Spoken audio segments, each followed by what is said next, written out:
আসসালামু আলাইকুম ইব্রান। কেমন আছেন আপনারা? আচ্ছা তুমি আসবে? আচ্ছা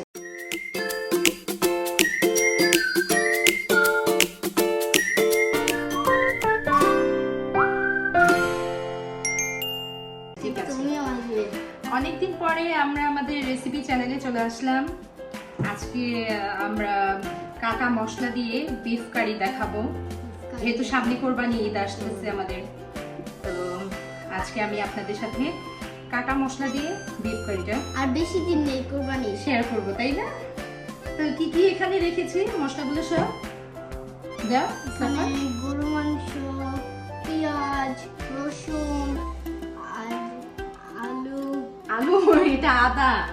আদা, আজকে সব আস্ত তেজপাতা, মশলা, কোনো পেস্ট মশলা দেওয়া হবে না। তারপর তেল, তারপর টক দই, তারপর জিরা। কাঁচামরিচ, জিরা, কাঁচা মরিচ না, শুকনো মরিচ। শুকনো মরিচ। আচ্ছা এবার একটা একটা করে আমরা মশলাগুলো দিয়ে দিই। হ্যাঁ, প্রথমে এই রসুনগুলো দিয়ে দিব, এভাবে না সবগুলো দিয়ে দিতে হবে।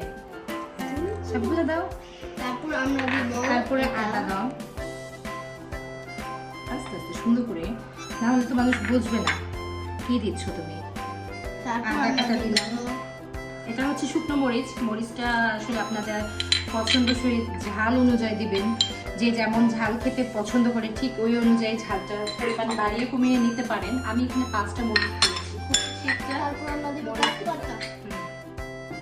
আস্তে আস্তে আস্তে আস্তে। তারপর আমরা দিব এটা। এখানে কি কি আছে তুমি হাত সরাও, আমি দেখাই। এটাতে সব আস্ত মশলা আছে, স্টার আনিস, কালো এলাচ, কালো এলাচ, গোলমরিচ, জিরাটা দাও, আস্ত জিরা। খুবই অল্প কিছু ইনগ্রিডিয়েন্টস লাগে, খুব বেশি ইনগ্রিডিয়েন্টস লাগে না, বাট এই যে এই জিরা, রেসিপিটা খুবই সুস্বাদু হয়, মজা হয় রান্নাটা। জিরা দিচ্ছ, আস্ত জিরা। আস্ত জিরা। এবার দিব আমরা তেল। জিরা দিয়েছি আমি 1 চা চামচ পরিমাণ, পরিমাণটা বলে দিই। আর টক দইটা দিয়ে দাও। টক দই আমি দিব। তুমি তো আস্তে আস্তে আস্তে। টক দই দিয়ে দিলাম। এবার আর তেলটা নাও। আস্তে পড়ে যাবে তেল। হাফ কাপ তেল দিয়ে দিচ্ছি, সাদা তেল। সবকিছু দিয়ে মাখিয়ে আমরা এটাকে 20 মিনিট রেখে দেব।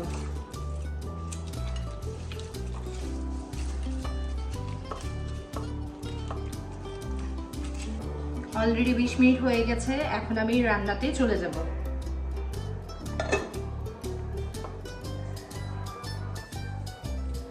এখন আমি মাংসটা দিয়ে দিচ্ছি প্যানের মধ্যে। এটাকে প্রথমে আমি হাই ফ্লেমে 10 মিনিট রান্না করব। একটু ঢেকে হাই ফ্লেমে 10 মিনিট রান্না করব। এখন আমি কোনো পানি দিব না।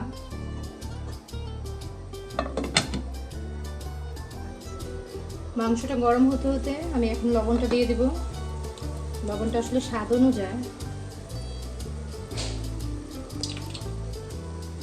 একবার একটু সবকিছু মিশিয়ে নিই ভালোভাবে।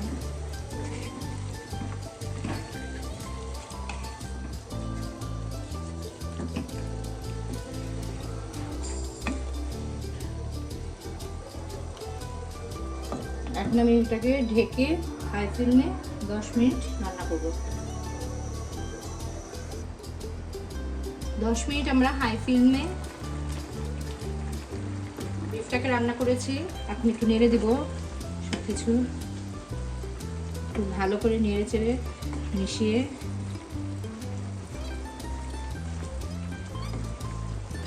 সরি, তো 20 মিনিট না 10 মিনিট পরে ফিরে এলাম।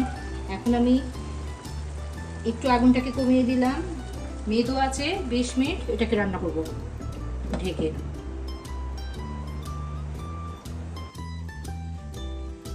বিশ মিনিট পরে এখন আমি দেখবো মাংসটা কি অবস্থা। অলরেডি মাংস পানি শুকিয়ে গেছে।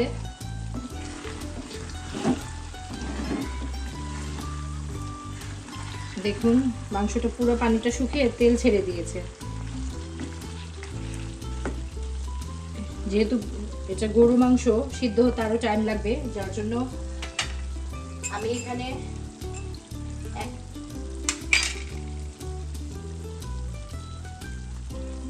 এক মগ পরিমাণ তরল দুধ দিয়ে দিব ঘন, এটা সিদ্ধ হওয়ার জন্য। দুধটা হালকা কুসুম গরম।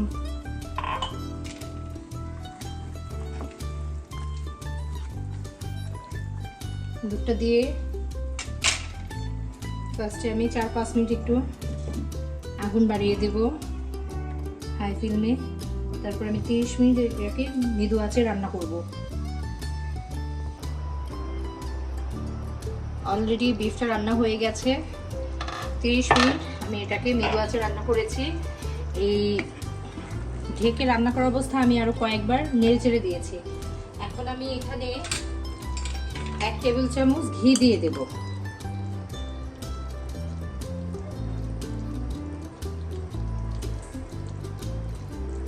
টেবিল চামচ ঘি আর খুবই সামান্য একটু চিনি স্বাদের জন্য দিয়ে দেব।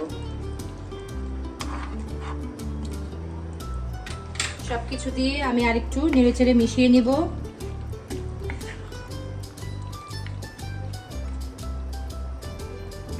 আগুন বাড়িয়ে দেব। অলরেডি রান্না ডান। এখন আমি আপনাদেরকে পরিবেশন করে দেখাবো।